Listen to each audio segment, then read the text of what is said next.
Alright, so I have been making some turkey calls here in the shop.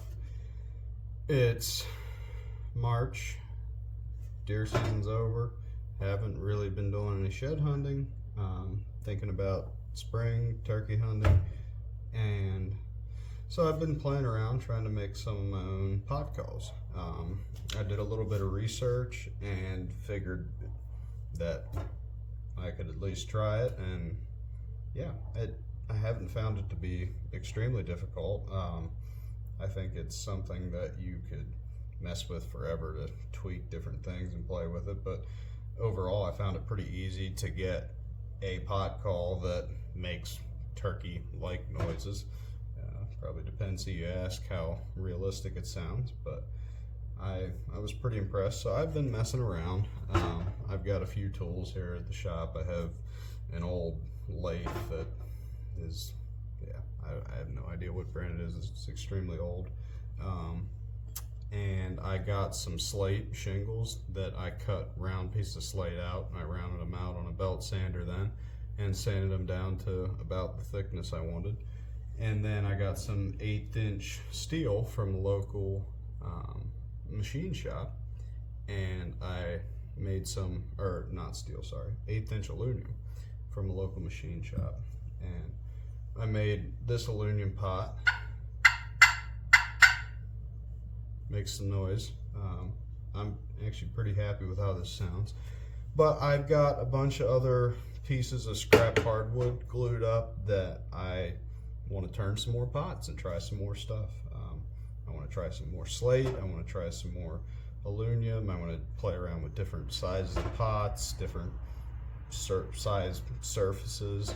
Maybe play around with, I'd like to try some glass at some point. I have some pieces of glass I can cut up and maybe try to play around with putting something underneath for like a, I don't know, like a glass over aluminum or aluminum over glass or something. I don't know how exactly they do that, but I don't know, something I want to play around with a little bit.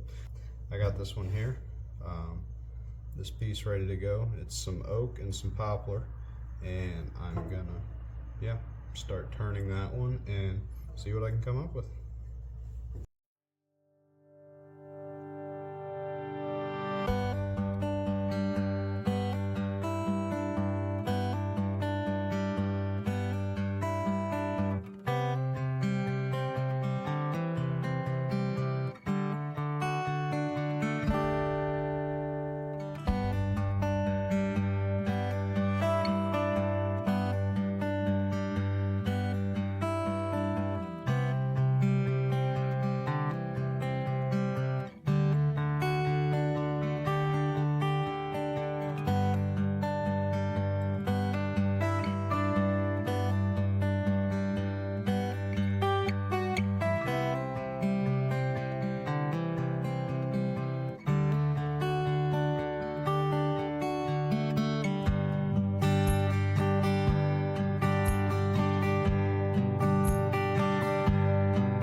Alright guys, so it's been a few days. I got this call finished up, got the aluminum on it.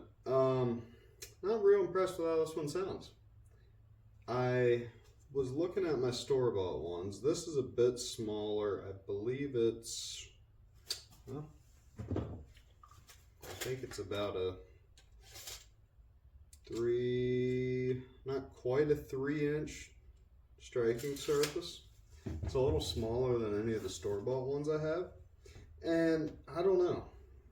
I'm not a huge fan of the way this one sounds.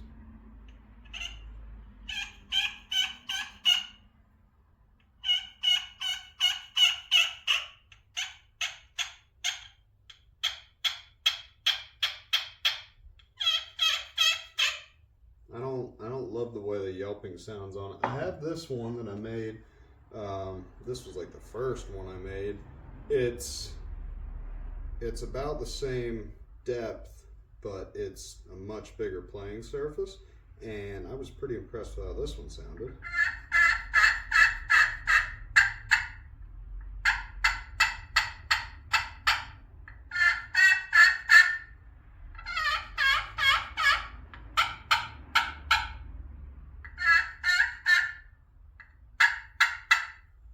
So I'm going to play around a little bit. I think I'm going to try to make some bigger ones, more this size again. I believe this is about 3.5, if I remember right. Yeah, so this bigger one's about a 3.5-inch playing surface. I don't know if that is the main factor. I don't know if the wood is the main factor. It's obviously a different wood. This one here is a couple pieces of wood glued together. The holes are a little bit different. I started with smaller holes on this and I had almost no sound out of it. So I made them a little bit bigger and I got more sound out of it, but I'm just not all that impressed with the sound. So I'm going to play around. I'm going to keep messing. I do want to try to make this a smaller size like this that's much deeper, and just see what happens with that, just for the shits and giggles of it. See if it sounds any better or worse, or I don't know, playing around, seeing what I can figure out. This one, pretty big fan of. I think I'm actually going to try to hunt with this one this fall, maybe, or this spring. And yeah, we'll see how it goes, but I want to play with some more. Not real impressed with that last one turned out. I like the way it looks, kind of, but doesn't sound all that great. So we're going to keep trying, see what I can come up with.